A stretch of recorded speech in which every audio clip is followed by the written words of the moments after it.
What's going on, y'all? Riley here, and today we're going to be ranking the 12 newest titles in the Weekly Shonen Jump magazine, so stay tuned.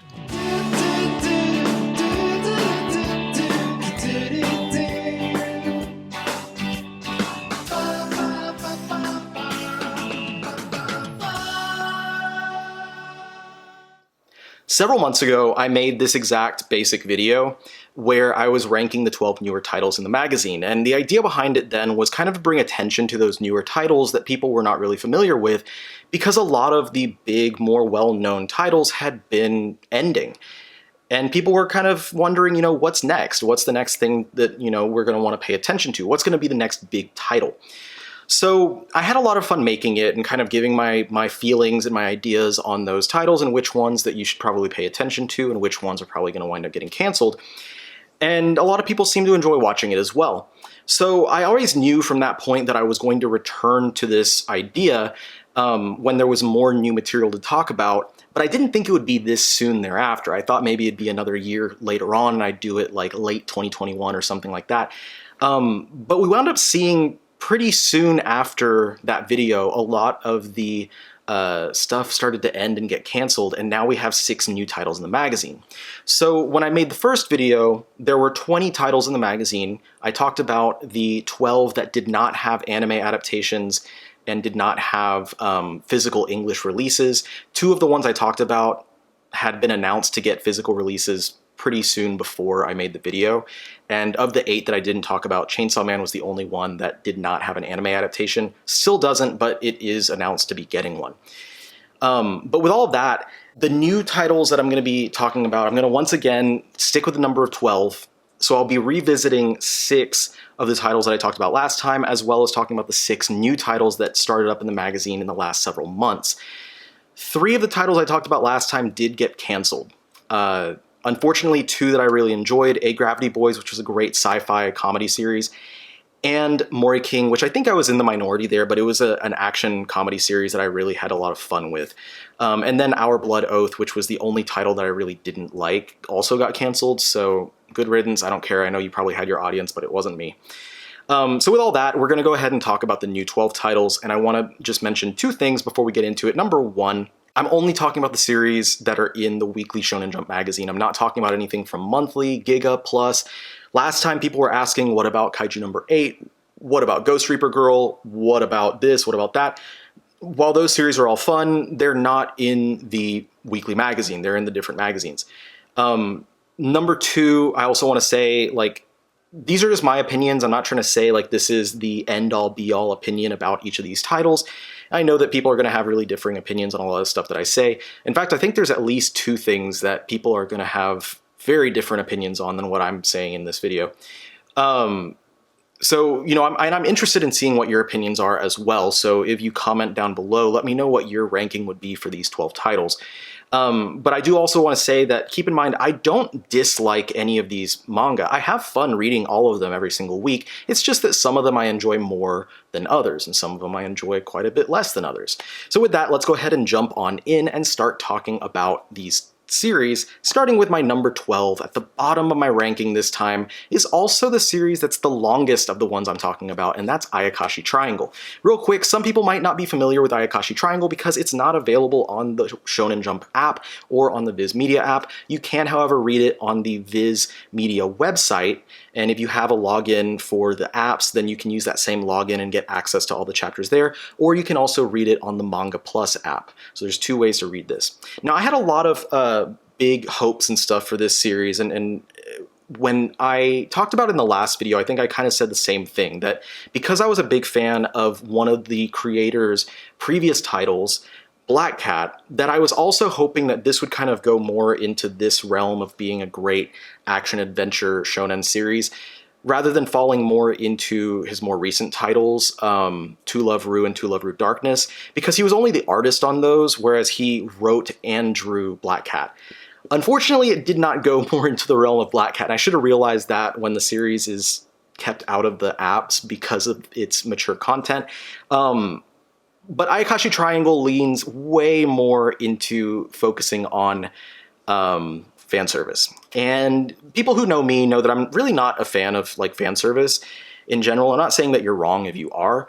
But it's just not really my thing. So when a series is basically just completely reliant on fan service to draw people in, there's really not much there for me. And the thing is that, like, there's a lot of cool ideas here, but I feel like its focus is way too small, and it's not really developing the world in a way that is positive. If you're going to make a series focus entirely on fan service, or that be like the big factor of this title, because I know Shueisha likes to have a fan service heavy title in the magazine, then at the very least develop the plot enough that that's not all there is to it, that there's interesting characters and stuff like that. The series follows a young exorcist ninja who is fighting against an Ayakashi, which is like, you know, a demon monster, whatever, at the beginning of the first chapter. And that Ayakashi winds up using a curse that turns the exorcist ninja from being a young boy into being a girl. And from that, the series just spins off into a lot of comedic situations because of the kind of gender swap that went on. And that would be fine because one of my favorite titles uses that same kind of trope in Ranma 1/2. But unlike Ranma, I feel like that series did a lot to develop its world and give you interesting characters, whereas Ayakashi Triangle, in almost 40 chapters, has barely given us any semblance of an ongoing plot aside from just, I want to be a boy again, and has only introduced like a handful of characters and not really done much to develop any of them. So I have fun with it, and some of the plots are funny, like the jokes wind up being funny, and the artwork is pretty good as far as the design of the characters and stuff like that, but it needs to do a lot more. And I think that at this point, the reason why it's ranked so low is because it is already at like 40 chapters worth of material, and at this point, it really should have gone a lot further than where it has been. I don't know. I know there's probably people who are a fan of this title, but I've looked at other people's reactions, and it seems like I'm not the only one in this camp that thinks like you need to do more than just fan service. Develop the plot, develop the world, develop the characters, and then maybe we'll go somewhere from there. If the series lasts long enough to be into the next video that I do on this topic, we'll see what happens there, but if nothing changes by then, like, I'm just going to consider this one kind of hopeless. Number 11 is one of the newer titles in the magazine, and that is Italc. Now, I put off making this video a few weeks, and I'm glad that I did because my previous complaint about the title was basically going to be that we didn't have any semblance of what the ongoing plot was going to be. It's a detective series, and what's common with detective series is that you follow the characters in their individual cases, but in between those cases, you have an ongoing plot where they're investigating a larger case or trying to find a guy who killed their mom or, you know, hurt their friend or whatever the case is, or did something to them in the past. And we didn't really know what that ongoing story was going to be. All we knew is that the series is focusing on some detectives, and one of those is a young woman who falls in love with whoever she is pursuing in every case that she investigates. And with that, she becomes very obsessed with them, and it helps her in her investigations in solving these crimes. So it's kind of a quirky thing, a quirky take on the detective genre, and it's an interesting idea, but in those early chapters, it just hadn't developed any sort of ongoing storyline. But in the last couple of chapters, it's finally gotten into what the ongoing plot is going to be for this series, and I gotta say, like, the best way to describe it has been very clunky. Like, they introduce a new character who just seems very out of place for this title, and the ongoing plot just kind of is introduced and thrown out at us in a way that just does not seem very organic. It's very clunky. And honestly, I could move this one down to my number 12 spot for a lot of reasons, but I think that there's still a little bit of potential there and still some room for it to course correct and become better in a lot of ways. It does have some interesting ideas, it has some good artwork, but as of right now, if it doesn't come out of that, you know, clunkiness, for lack of a better word, I guess, I don't really see it getting any better or really succeeding, and this one could wind up being axed pretty quickly. Number 10 is one of the older ones, and it is the gag manga High School Family. I think this was around the same spot in my previous ranking video as well. The biggest compliment that I can pay towards High School Family is that it has no question of what it wants to be. There's no, you know, identity crisis happening with this series. It knows that it just wants to be a simple gag manga that focuses around the comedy of this kid who's going into high school, whose entire family winds up joining him as well. His mom, his dad, his baby sister, and his cat are all going to high school as well. So you get a lot of kind of fish out of water comedy situations where the it's the characters reacting to doing stuff that's abnormal for them to be doing at that stage in their life, or as a cat, or you see the characters that they're in school with and the young, the main character, the boy, reacting to what these characters are doing, because again, the fish out of water situation of them being adults or a toddler or a cat in high school. It does what it wants to do well, but the thing is that what it wants to do is also not really that interesting. So there's not really that much here that pushes me to care too much about this title. And while I enjoy it week to week and think that it does a good job of telling its jokes here and there, I also just feel like if it was not in the magazine anymore, I wouldn't really miss it at all. Number 9, coincidentally, is 9 Dragons Ball Parade. Now, this is the newest sports series in the magazine, and with that, any new sports series has really big shoes to fill because there are so many really high-profile sports titles that have appeared in Weekly Shonen Jump throughout the previous years. Stuff like my personal favorite manga of all time, Slam Dunk, and other things like Ice Shield 21 and Whistle and Kuroko's Basketball.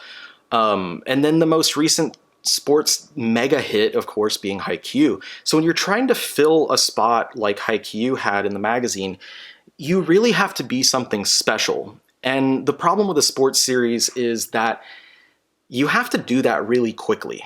And that's where this one is kind of floundering at the moment, is that it's not really hurrying up and getting to that point to show us what makes this book special, what makes this one the series that is going to follow up as the next big sports title in the magazine after a huge title like Haikyuu.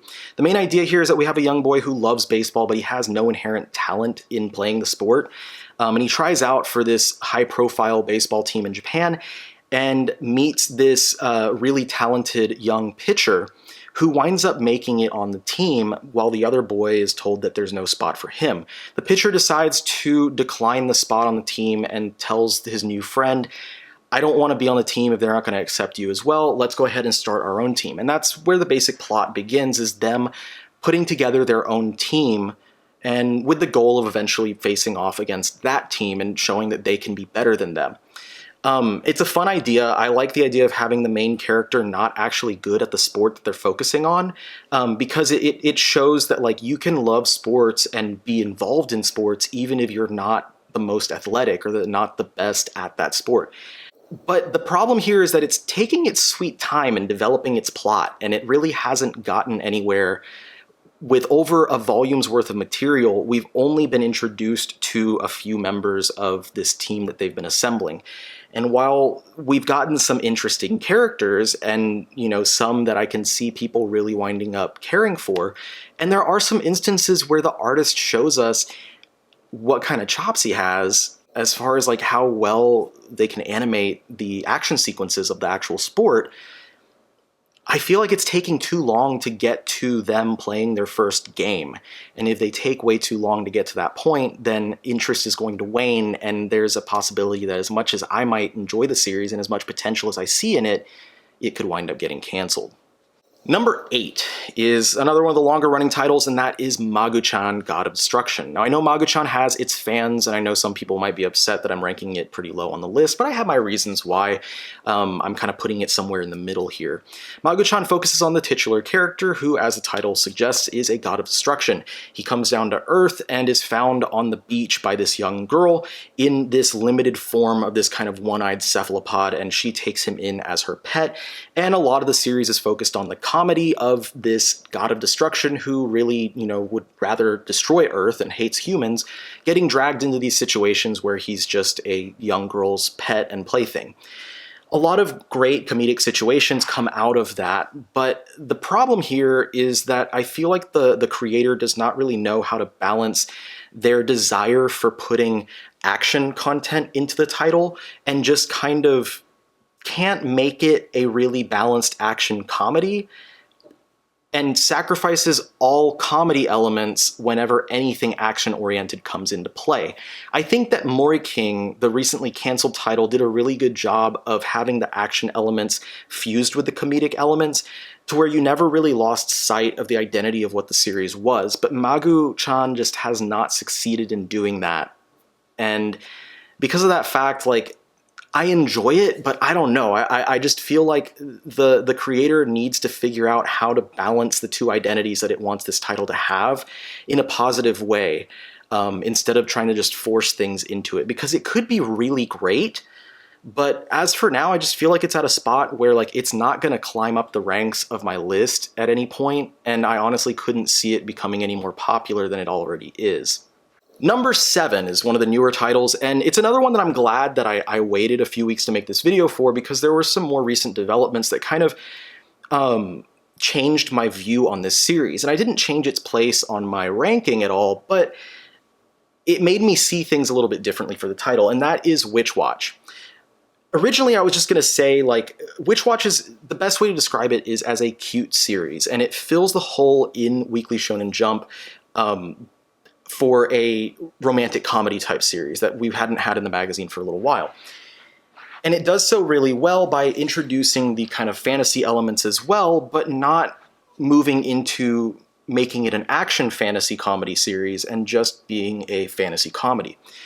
We have a young man who is an ogre who finds out that he is supposed to protect a young witch who he had been friends with before, and so he goes to start doing that job, finds that she's very clumsy, makes sure that he is able to protect her, and he winds up protecting her throughout various situations in these early chapters in the series.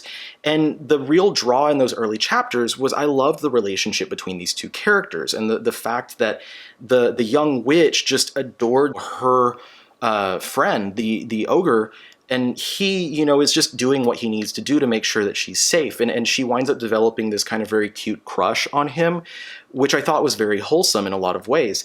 And it really made me enjoy a lot about this series. Another thing that I really loved, and slight spoilers I think for chapter 2 of the series, is that there is absolutely no desire for them to hide the fact that they are a witch and an ogre. In the second chapter, I think is where it is in the series, they are trying to hide that, and then very quickly everyone finds out, like, oh, they're a witch and an ogre. And the teacher, because they're in the classroom, is just like, oh yeah, your mom did tell me that you were a witch, and I forgot to let everyone know, yeah, this is the new student, she's a witch. And so it's just like, it's not even a thing. It's just kind of out there. And I really like that fact, because you're not going to see a lot of chapters where they're kind of like hiding their identities and stuff from people.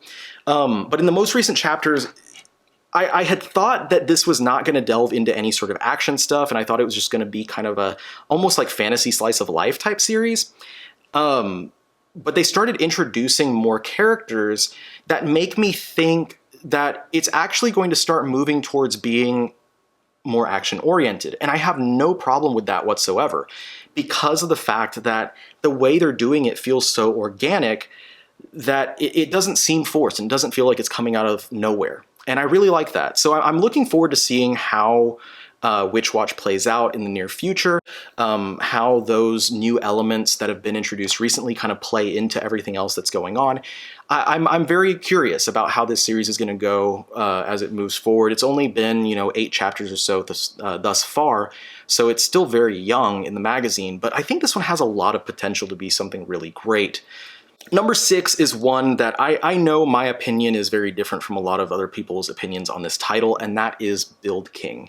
Real quick, I want to mention, from the same creator as Toriko, we know that that creator has his own personal issues from stuff that he had done in the past, and I didn't want to not mention that at all. I'm not going to talk in depth about it, but I just wanted to put it out there to let you know, do your own research about what things have happened with this guy, and if that means that you don't feel like you can read and enjoy this title, that is up to you to decide. It's always up to the individual to decide that. So I wanted to put that out there before I talked about the series itself, because I felt like it'd be a little bit irresponsible to not at least mention it.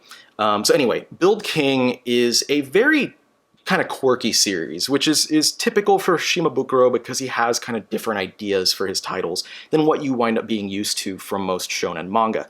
In this series, we focus not on ninjas or pirates or exorcists or whatever the heck else. We focus on builders who build homes and buildings and apartments and castles and stuff like that. And there's this desire of the characters to be like the best builders in this fictional world. We're introduced to some young characters at the beginning who, have their own abilities to build homes and build structures and stuff like that. And as the series moves forward, we start seeing more of the world, learning about what the Build Kings are, learning that the main character wants to be the creator of a Build King, which are basically like the most architecturally impressive feats that exist out there. And I know that a lot of people's complaint about this is that like it doesn't really explain a lot about its world. And being such a weird idea, it's like, is this supposed to be an action series? Is it not supposed to be an action series? Is there any sort of explanation about like the power system in this series? It doesn't really happen. And I think the reason why I've been enjoying this series as much as I have is because I saw a lot of potential about the series actually kind of informing about those things that people were saying that there was a lack of. And it has started in the most recent chapters. It's still less than 20 chapters, but in those most recent chapters, it has started to kind of explain the world and the power system and all that stuff. And with that, I think that it's moved into a realm where this could very well be a lot more popular. And a lot of people that may have not liked it before might wind up having a lot of fun with it now. But I know a lot of people also don't like it because of the artwork, because it has this very cartoony style, which feels like a mix between Oda's art from One Piece and like old Dr. Slump Toriyama artwork. And I get it, that just doesn't really work for a lot of people. But for me, the feel of the series and the feel of the artwork kind of is similar to like early 90s adventure manga with kind of the RPG vibe to it. And it really works for me. I think that there's a lot of potential for this one. And the next time I do a video like this has a lot of potential to rise in the ranks if it continues in the trajectory that it's been going in recent chapters. But it could also drop. And that's kind of why this one is right there in the middle. But I have a lot of hope for it. I think this one could wind up being something really good. And if you've been turned off by it after the first few chapters, maybe go try it again. Try it again and see what you think now that it's kind of developing a little bit more as far as its plot goes. Number 5. This one, I think that I'm in the minority in how much I enjoy this series as well. And I've enjoyed this one pretty much from the get-go. And I had it somewhere in the top half, I think, of my last video too. And that is Me and Roboco. Me and Roboco is such a great, just like, gag manga that has a lot of references to other manga that used to be in Shonen Jump magazine, that are currently in Shonen Jump magazine. And as well as being a really great comedy series, the part that really makes me like this is how well developed the characters have become throughout the time that this series has been around. The story here is that there's a young boy named Bondo, and everyone in Bondo's world has an order maid, which is basically a robot maid. And Bondo does not. So he asks his mom one day, hey, can we please get an order maid? All my friends have them and they're making fun of me because I don't have one. His mom says, sure, let's go ahead and order one. So she does, but it winds up being like the discount order maid.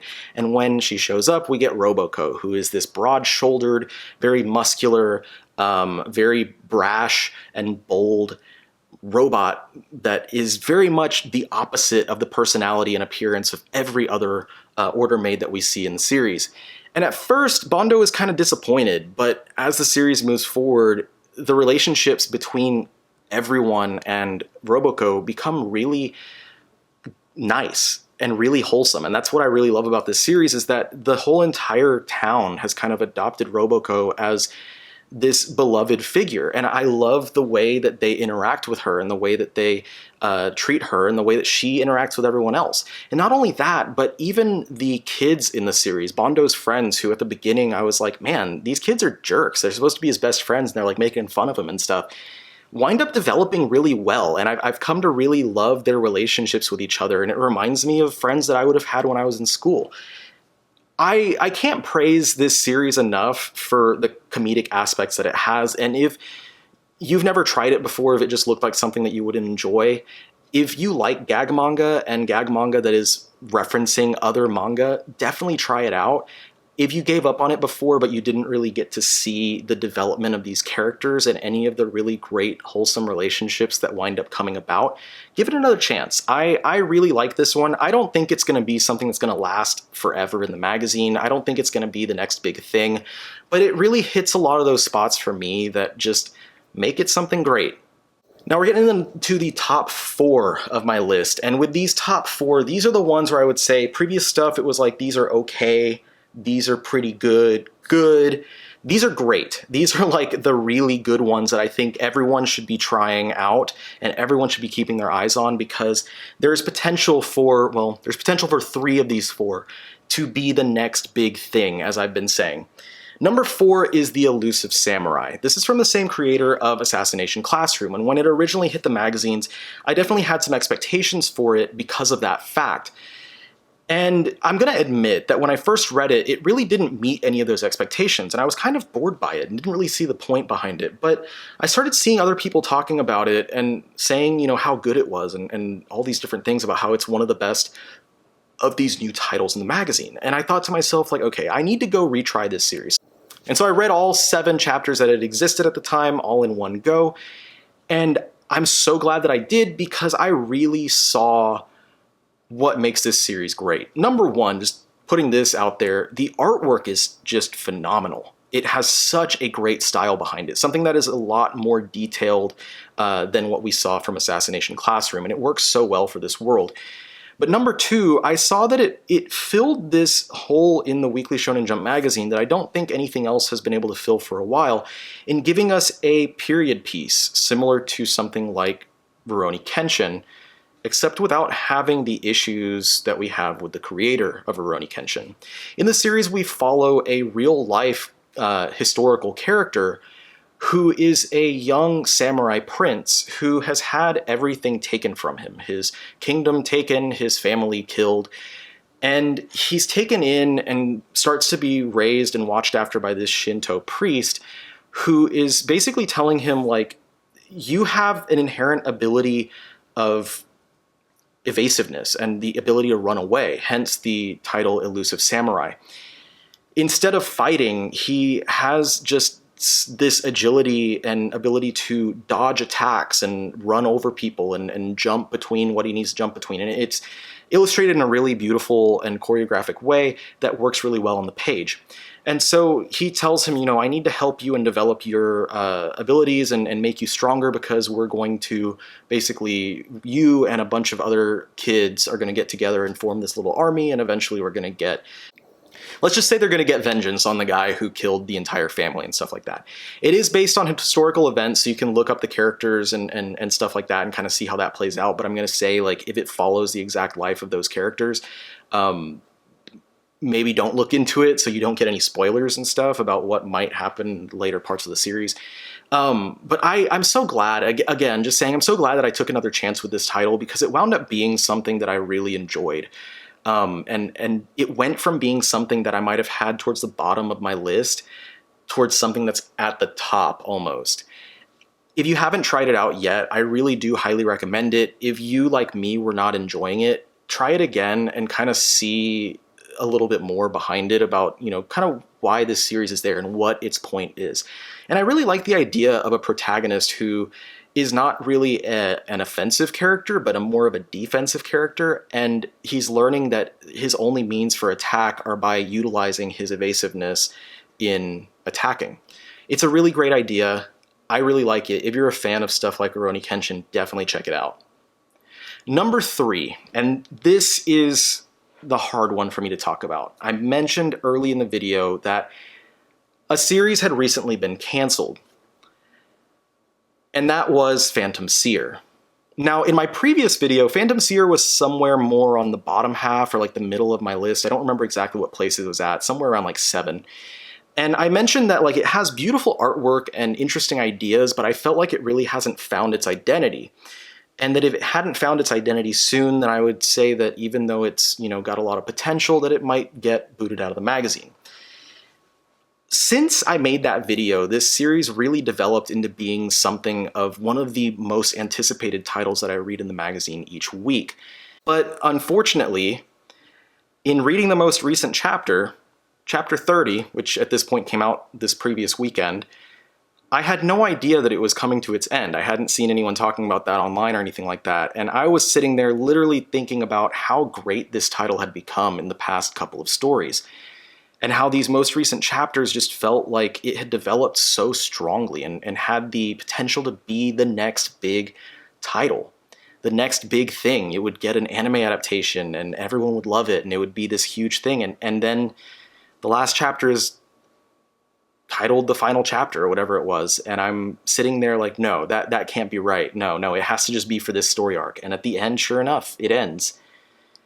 And I was so disappointed because this title went from being like not having an identity that really differentiated it from everything else to being this beautifully illustrated horror action series with just amazingly choreographed sequences and parts of the story that legitimately would creep me out, and like monsters that were monstrous and scary looking.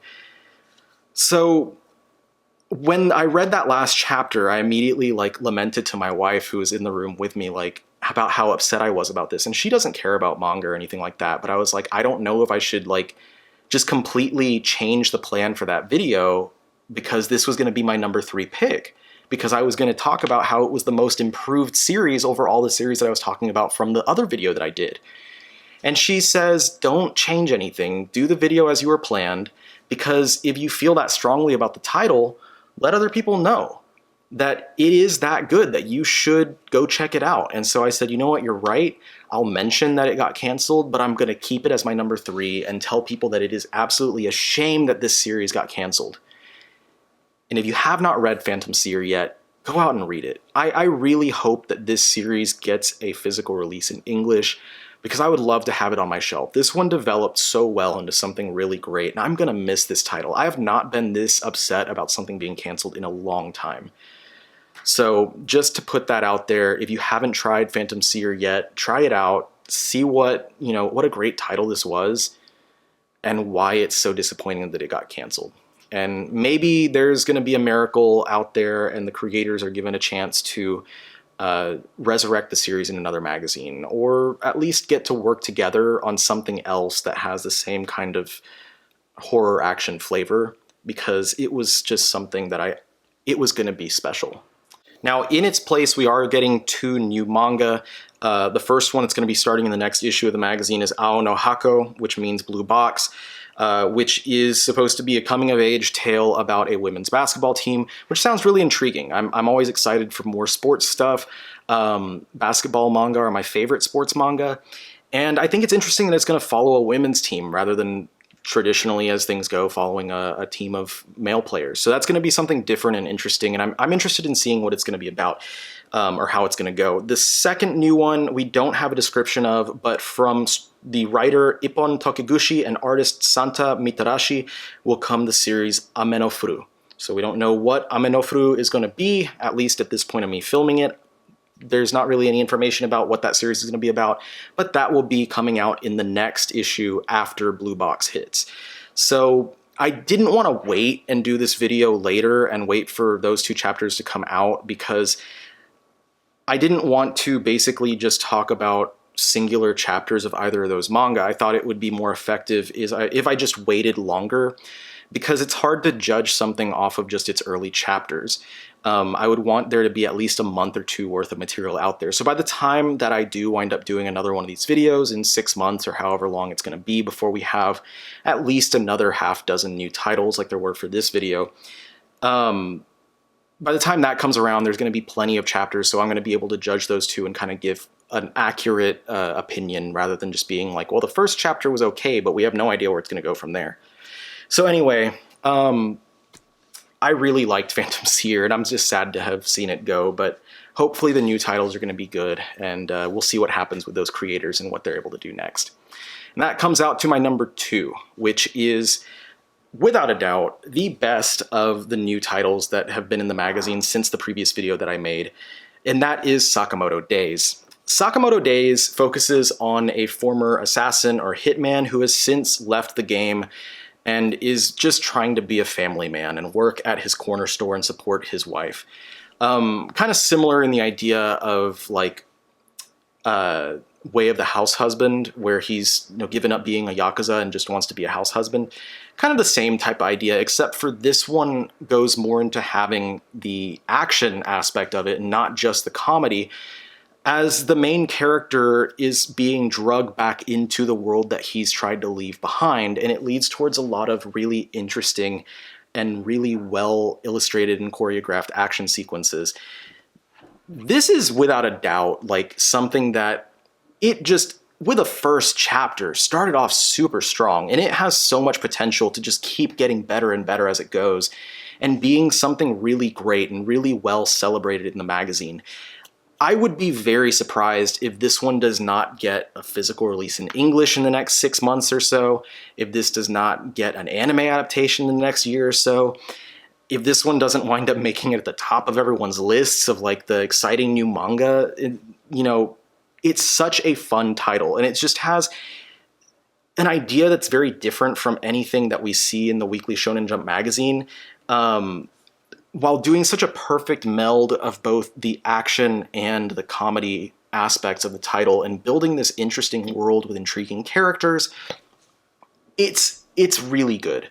If you haven't tried it out yet, I highly recommend it. Check the series out.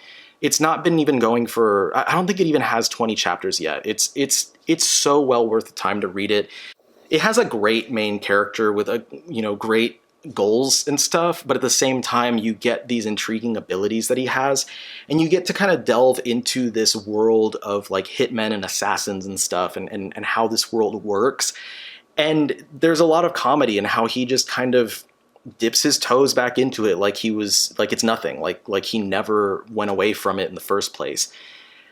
I really like it. This is something great. Again, this has so much potential to be a huge series. I hope it does succeed in that way, and if you haven't tried it out yet, definitely go ahead and try this series out. And that brings me to my number one, and I'm not sure if I'm in the minority here or not, because I don't see that many people talk about this series. I know a few people that read it who really love it like I do, but I don't know if there's as much fervor for it as what I have for it from like most people. And that's Hardboiled Cop and Dolphin. This series from the same creator as Beelzebub is another kind of action comedy series that starts off as something that's very quirky and comedy oriented, but very quickly gives you these little breadcrumbs of like what is kind of lurking behind the surface, like what action type stuff, what kind of world is about to be built up in this series. We focus on a cop, as the title suggests, who is transferred to a new station and is partnered up with a guy named Orpheus, who is this big dude with a dolphin head, so hence the title Hardboiled Cop and Dolphin. He has a daughter who has this weird ability that you find out about early in the series to basically make anything that she mentions or that she wants into a reality. And so this could be something as small as like, hey, we're going to go get ice cream, and then they wind up getting ice cream. Or it could be something like what happens in the series where she talks about the arrival of a certain person to the island, and it winds up developing into this kind of fight sequence. Really quickly in the series, we were shown just amazing artwork in these fight sequences that just start up about 20 chapters in or 15 chapters in. And I had already loved the series at that point, but by that chapter, when we get into the first big like fight scene, I was like, holy crap, this is great. This is going to be going places. And from that point, it's just continued to move forward at such a great pace, introducing more concepts in this world and more characters, and providing a lot of depth that I really didn't expect. Even though I was enjoying it and expecting a lot from it, there's a lot behind it that I had no idea that we were going to get, as they're delving more into the existing characters and kind of the mythos behind what's happening in this title. It goes a lot further than I ever thought it would. And it has just continued to top itself in as far as the quality of the artwork goes and just how great the story has been. And again, I don't know if I'm in the minority here or anything like that, but I just think this is a fantastic title, and this has so much potential to be something huge. I don't know if you guys agree with me or not. Let me know in the comments down below. I'm very curious about what y'all think about this ranking and what your ranking would be. where do you place everything? What do you think about these newest 12 series that we've been talking about? And what do you think is going to be the next thing to get canceled? And what do you think is going to be the next thing to make it big and get an anime adaptation and stuff like that? Let me know in the comments down below. I'm always curious to hear y'all's thoughts on everything that I'm talking about in my videos. I hope y'all enjoyed this. I know it was a little bit longer than most of the videos that I've been doing lately, but hopefully it was enjoyable nonetheless. If you're new to the channel, please go ahead and hit that subscribe button down below and hit the bell so you're notified for all the awesome content regarding manga and comics and other geeky things that I talk about on the channel every week. If you've been here for a while, thank you so much for coming back and spending the time with me, and I'll see y'all on the next one. Peace out.